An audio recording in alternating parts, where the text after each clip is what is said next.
오늘 말씀을 시작하면서 저의 솔직한 고백 하나를 말씀드리려고 하는데요.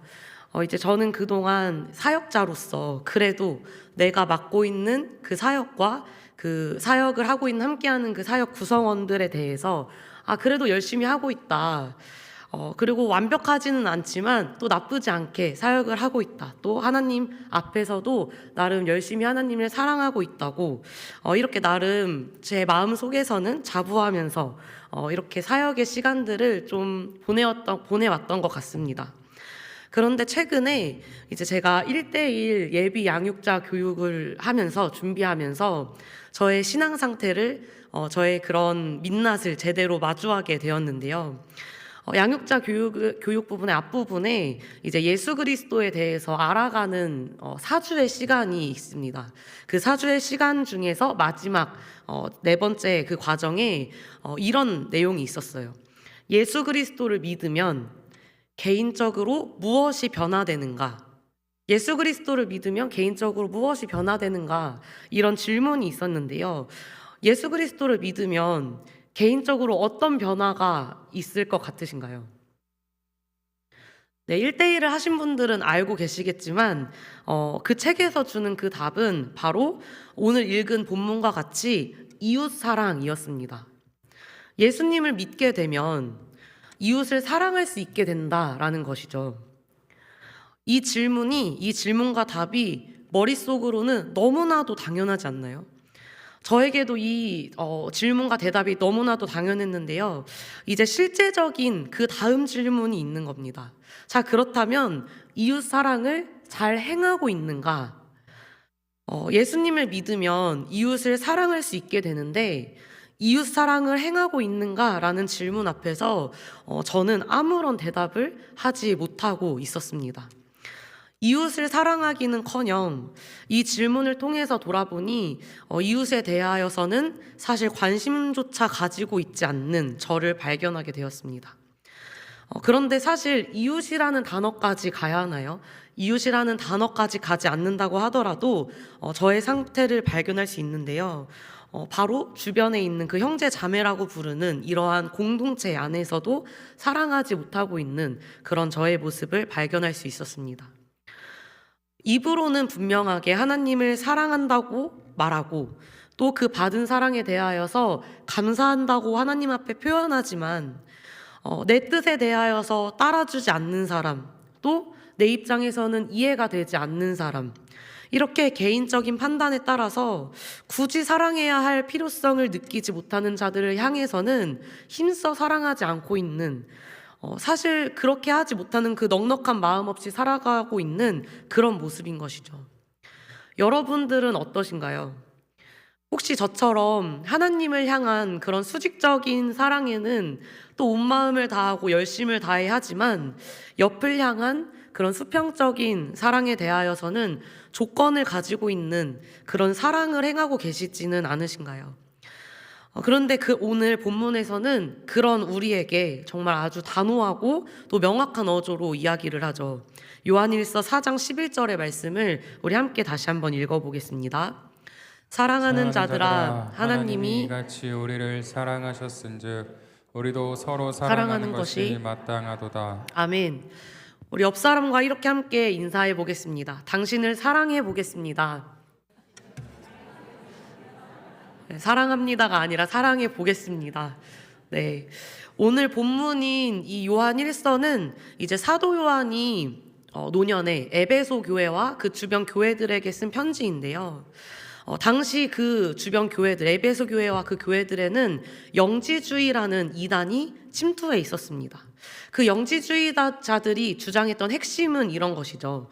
영은 선하고 육은 악하다라는 그런 이분법적인 사고였습니다.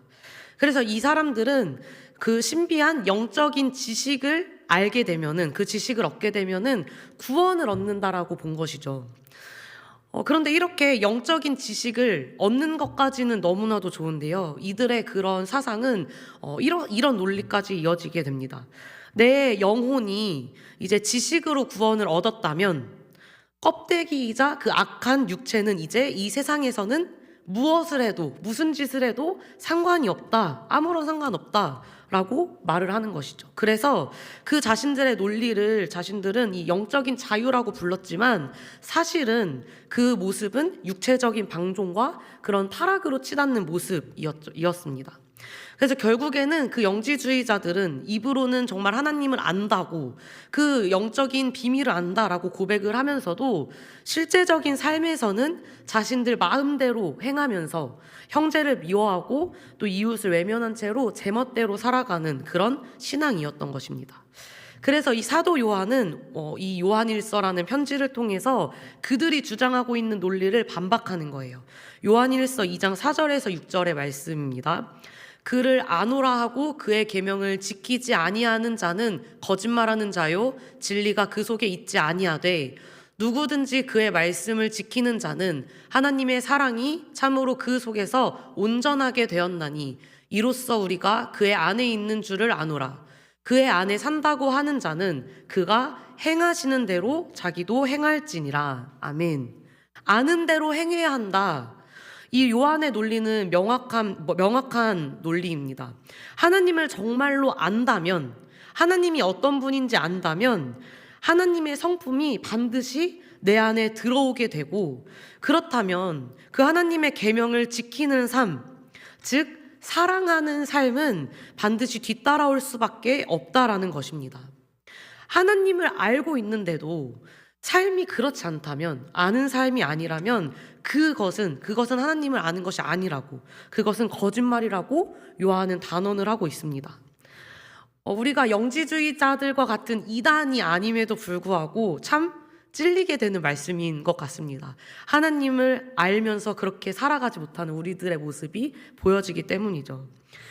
이러한 맥락 속에서 오늘 본문 이 4장 11절의 말씀에서 요한은 우리가 그렇기 때문에 서로 사랑하는 것이 마땅하다라고 선포하는 것입니다.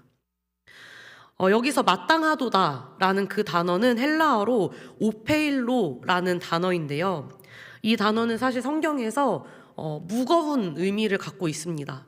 글로 볼 때는 마땅하도다인데 단순히 그렇게 하는 게 좋다, 권고하는 정도가 아니라 빚을 지고 있다, 법적인 채무하에 있다, 반드시 갚아야 할 의무가 있다라고 이야기를 하고 있는 것입니다. 여러분 아마 모두가 각자 나름의 이제 집안 생활을 하면서 삶을 살아가시면서 각자 나름의 빚이 있으실 텐데요. 학자금 대출이든 은행이든 카드든 사람에게든 각각의 빚이 있을 거라 생각됩니다. 이런 법적인 채무가 있을 때 그 빚에 대해서 우리에게 과연 선택권이 있을까요? 그런 법적인 채무가 있을 때 아마 우리에게는 선택권이 없을 것입니다. 여유가 있을 때 갚고 기분 좋을 때 갚는 것은 빚이 아닐 거예요. 빚은 내가 갖고 있는 그 사정보다도 더 먼저 갚아야 하는 우선적인 것이죠. 예수 그리스도의 희생이라는 그 사랑을 우리가 받은 순간, 그 사랑을 알게 된 순간 우리는 그 받은 빚을 모른 척할 수 없는 상태가 되어진다라는 것입니다. 그래서 우리가 하나님께서 주신 그 계명, 서로 사랑하라라는 그 말씀에 대한 것은 선택이 아니라 우리가 반드시 행해야 한다라는 거예요. 그런데 이 계명은 다시 말씀드린 것처럼 정말 아무에게나 주시는 것이 아니죠. 하나님을 모르는 그런 세상 사람들에게 이 빚을 갚아라, 하나님께 받은 빚을 갚아라, 마땅히 서로 사랑하라 라고 말씀하지 않으십니다. 이 빚은 오직 하나님을 아는 사람, 하나님의 사랑이 무엇인지 맛본 자들에게만 청구되는 그런 특권이라는 거예요. 빚이 특권이라고 하니 와닿지 않을 수 있지만 이 빚이 우리에게 특권이라는 것입니다. 하나님 앞에 빚지게 된 이 신분이 특권이라는 것에 동의하십니까? 설령 특권까지는 아닐지라도 이 빚진 자라는 것에 대하여서는 우리 모두가 아마 동의하실 줄로 믿습니다.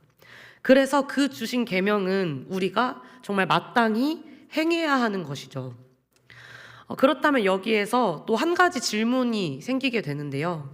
그러면 사랑해야 하는 것은 알겠는데 우리가 어쨌든 또 하나님 앞에 지게 된 빚이 있으니 사랑해야 하는 것은 알겠는데 그럼 대체 어디까지가 내 이웃인가요?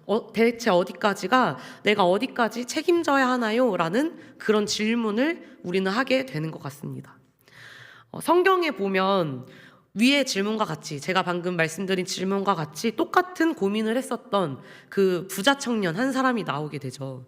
그 부자 청년은 예수님께 어떻게 해야 영생을 얻습니까? 라고 묻습니다. 그래서 예수님께서는 율법에 뭐라고 기록되어 있냐? 라고 되물으시는데요.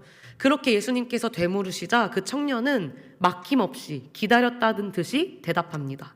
누가복음 10장 27절의 말씀을 함께 읽어보겠습니다.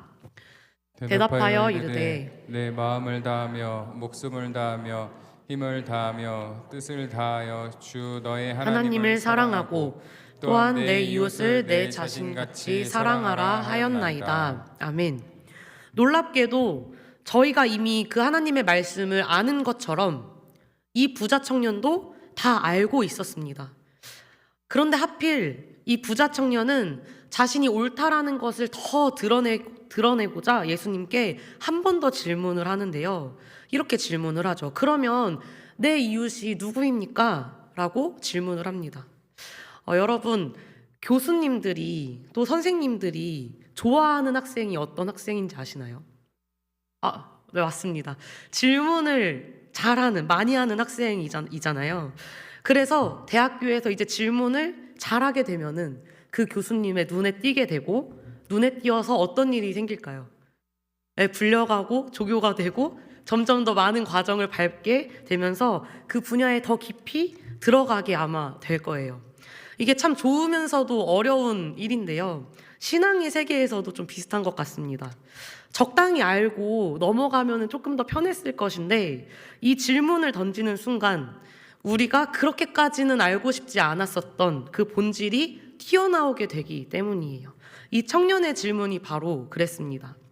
사실 저희가 생각하는 그 이웃의 개념은 어떤 개념인가요? 가까이 사는 사람, 또 가까이 있는 사람, 내가 알고 있는 사람들, 딱 이 정도가 저희가 생각하는 개념의 이웃인데요. 그래서 이것으로 끝나면 오히려 좀 편하고 좋았을 것인데 이 부자 청년의 질문으로 인해서 이웃의 개념이 완전히 뒤집어지게 되죠. 그리고 저희도 오늘 이렇게 써 있는 성경의 말씀을 통해서 그 개념을 다시 알게 됩니다. 내가 사랑해야 할 그 한계선, 또 범위, 마땅히 사랑할 사람을 우리의 마음대로 고르고 정하고 싶은 우리에게 또 같은 공동체니까, 근처에 사니까, 자주 보니까 사랑할 수 있지라고 하며 그 사랑의 이유를 찾아서 여기까지는, 이 사람까지는 사랑하려고 했었던 우리에게 예수님께서는 선한 사마리아인의 비유를 들려주십니다. 모두가 잘 아는 이야기인데요. 강도 만난 자를 외면한 제사장과 레위인이 있었고요. 그들과는 다르게 그 강도 만난 자를 정성껏 도왔던 사마리아 사람이 있었죠. 그 이야기를 마치신 후에 예수님께서는 이렇게 질문을 하십니다. 내 생각에는 이 세 사람 중에 누가 강도 만난 자의 이웃이 되겠느냐? 이웃에 대해서 정의하고 또 자격 있는 자를 고르고 싶어하는 우리에게 예수님께서는 너가 먼저 그들의 이웃이 되어줘라 라고 말씀하십니다. 이웃이라는 말은 내가 골라야 할 대상이 아니라 내가 되어야 하는 상태라는 것이죠. 바로 이게 그리스도인의 본질인 것인데요. 예를 한번 들어보겠습니다. 이제 어두운 밤길에 등불 하나가 이제 켜져 있다라고 생각을 해보면요. 그 등불이 자신이 비추고 싶은 대상을 고를까요? 고르지 않는다라는 거죠. 예쁜 꽃만 비춰야지 하면서 꽃만 비추고 더러운 쓰레기는 비추지 않아야지 하면서 그 더러운 쓰레기는 비추지 않고 그렇게 하지 않는다라는 것이죠. 그 등불이 켜져 있는 상태라면 그 등불 곁에 있는 모든 것이 그 빛의 영향권 안에 들어오게 될 것입니다. 그게 꽃이든 쓰레기든 돌멩이든 상관이 없다라는 것이죠. 조건을 따지지 않고 등불이 켜져 있다라는 사실 하나만으로 그 주변의 모든 것은 빛을 받게 된다라는 거예요. 그리스도인의 본질이 바로 이런 것입니다. 우리가 하나님의 사랑으로 인해서 그 등불과 같이 그 사랑이 켜진 상태가 된다면 내 주변에 있는 사람이라면 누구든 상관없이 그 사람에게 이웃이 되어줄 수 있다라는 것이죠. 그 상대가 나에게 잘해주는지, 저 사람이 사랑받을 자격이 있는지, 또 나와 가까운 사이인지, 나와 성격이 맞는지 따지게 되는 것은 아직 우리 안에 그 사랑의 등불이 온전히 켜지지 않았다라는 증거가 될지도 모르겠습니다. 어디까지가 내 이웃인가요? 어디까지 사랑하고 책임져야 하나요? 라는 질문에 대하여서 예수님께서는 말씀하십니다. 사랑할 대상을 찾아서 헤매지 말고 너가 먼저 사랑할 수 있는 상태가 되어라. 이유를 찾지 않고 사랑할 수 있는 상태가 되어야 하는 이유는요, 우리가 받은 그 하나님의 사랑이 바로 이유 없는 사랑이었기 때문입니다. 오늘 본문의 말씀을 다시 한번 읽어보겠습니다. 사랑하는 자들아, 하나님이 이같이 우리를 사랑하셨은즉 우리도 서로 사랑하는 것이 마땅하도다. 아멘. 이같이 사랑하셨다는 것은 무슨 말일까요? 우리 로마서 5장 8절의 말씀도 함께 읽어보겠습니다. 우리가 아직 죄인 되었을 때 그리스도께서 우리를 위하여 죽으심으로 하나님께서 우리에 대한 자기의 사랑을 확증하셨느니라. 아멘. 하나님께서 우리를 사랑하실 때, 하나님께서 우리를 사랑하실 때 우리가 남들보다 도덕적으로 우월해서 혹은 하나님 나라에 도움이 될 것 같은 사람이라서 하나님께서 그런 조건을 따지면서 고르신 것이 아니라 오히려 아직 우리가 죄인 되었을 때, 심지어 우리가 하나님과 원수되어서 대적하고 있을 때 하나님께서는 우리를 먼저 사랑하셨다라고 말씀을 하십니다. 우리의 본성으로는 엄두도 내지 못할 그런 사랑이죠. 원수까지도 품으시는 그 큰 사랑이 우리에게 먼저 임했다라는 거예요. 아무런 이유 없이, 심지어 자격이 없음에도 불구하고 하나님께서는 그 빛으로 우리의 이웃이 되어주셨고 또 우리의 친구가 되어주셨고 우리의 아버지가 되어주셨습니다.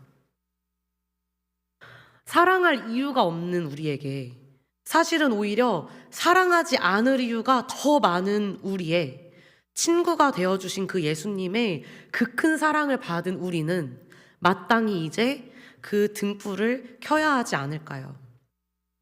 그런데 여러분, 사실 참 이게 어렵다라는 것이죠.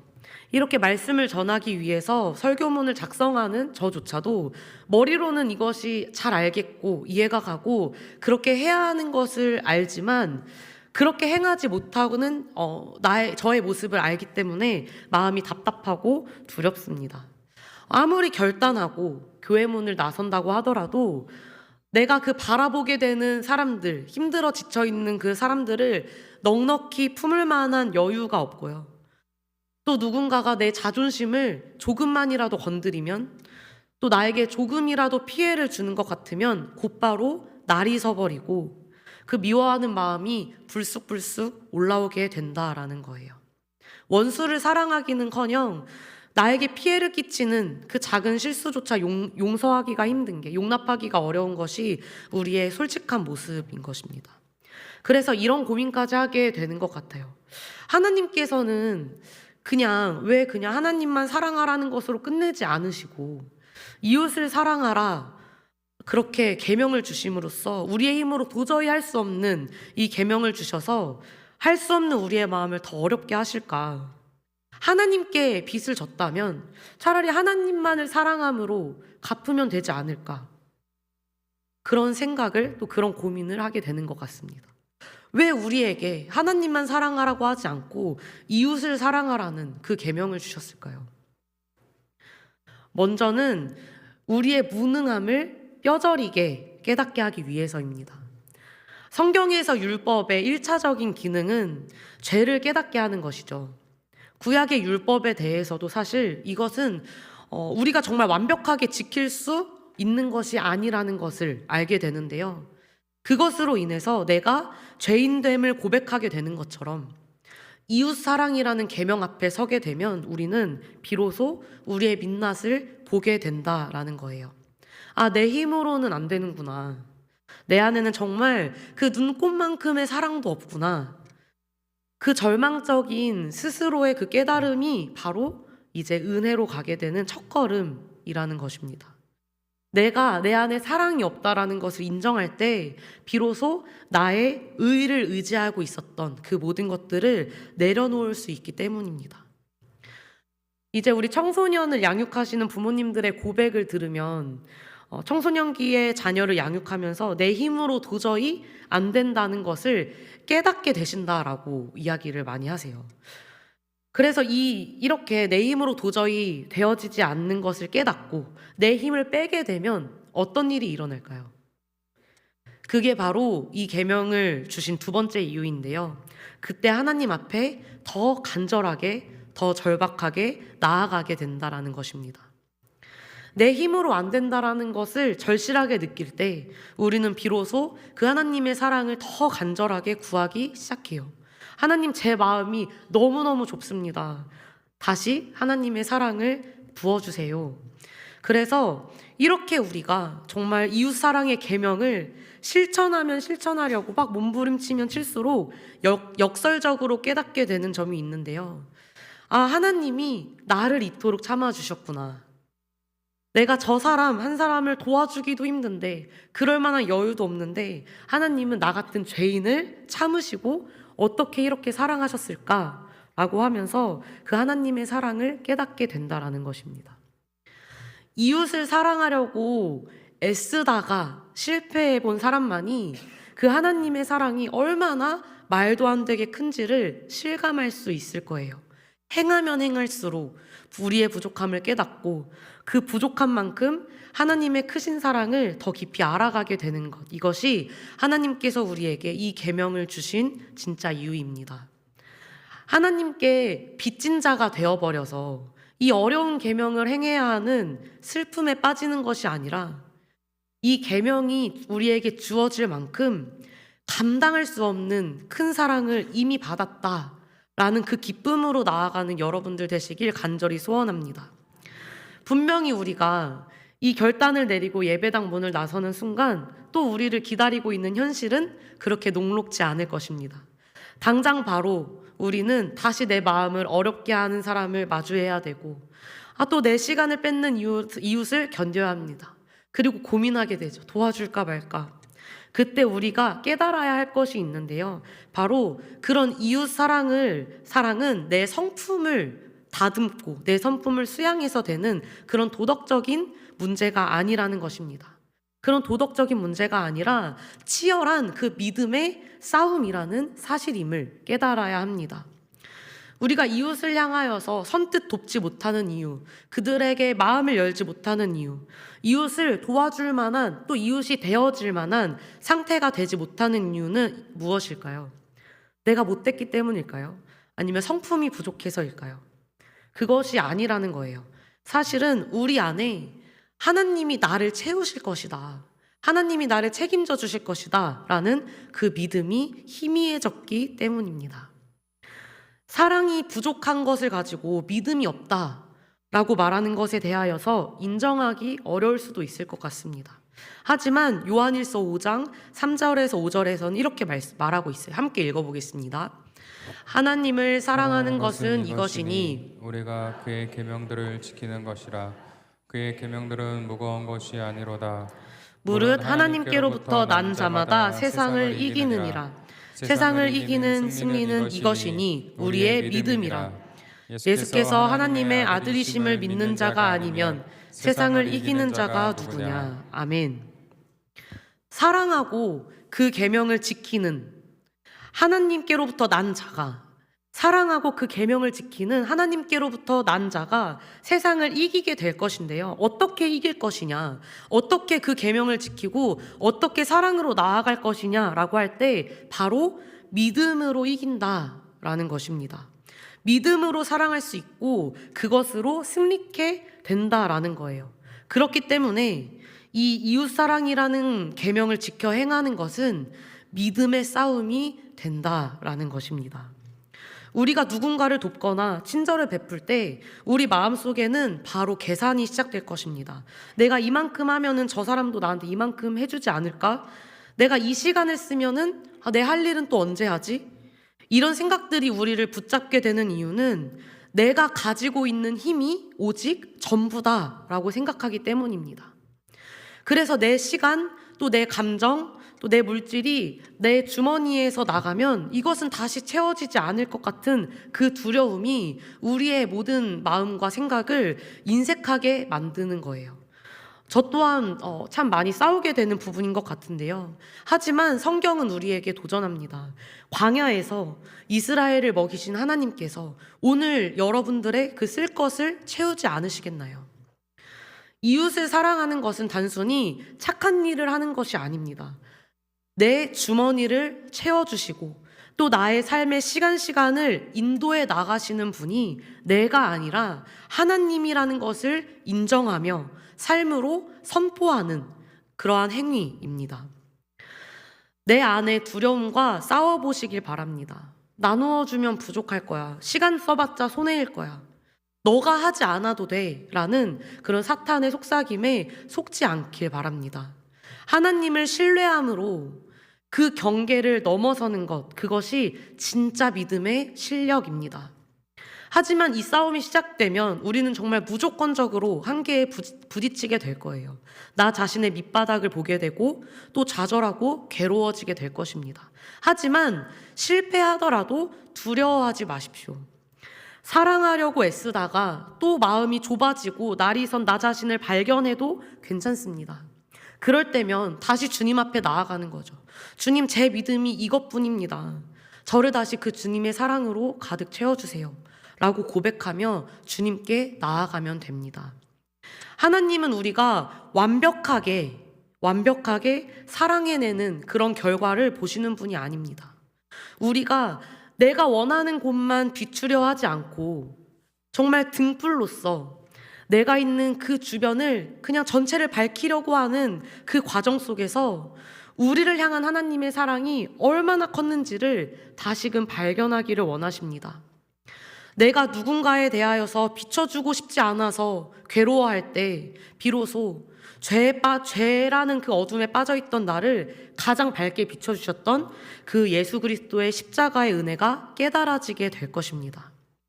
결국 이웃사랑의 끝은 정말 나의 도덕적으로 잘났다라는 그런 우월감이 아니라 하나님의 그 큰 은혜 앞에, 그 큰 사랑 앞에 엎드려지게 되는 겸손이 될 것입니다. 이제 시작될 싸움은요, 여러분들의 직장에서, 또 가정에서, 그리고 우리 공동체 안에서, 또 걸어가고 있는 그 길가에서 매일같이 치러야 할 거룩한 전쟁이 될 것인데요. 컵에 물이 넘쳐야 옆으로 흐르는 것처럼 여러분들이 정말 하나님의 사랑에 푹 빠져 먼저 들어가시기를 축복합니다. 오늘 우리에게 말씀하십니다. 하나님이 이같이 우리를 사랑하셨은즉 우리도 서로 사랑하는 것이 마땅하도다. 이 마땅함은 억지로 짊어져야 할 짐이 아니라 하나님 나라의 풍성함을 누리게 될 열쇠입니다. 나를 채우시는 그 하나님을 신뢰함으로 나의 경계를 넘어 등불을 켜보시길 바랍니다. 세상 속에서 우리가 이유 없는 이웃이 되어질 때 세상은 우리를 통하여서 이유 없이 우리를 사랑하신 그 하나님을 발견하게 될 것입니다. 그리고 그리스도인이라면 정말 그 영광스러운 믿음의 싸움에서 우리는 마침내 승리하게 될 것입니다. 그렇게 세상을 사랑으로 능히 이기는 저와 여러분들 되시길 예수님의 이름으로 축복합니다.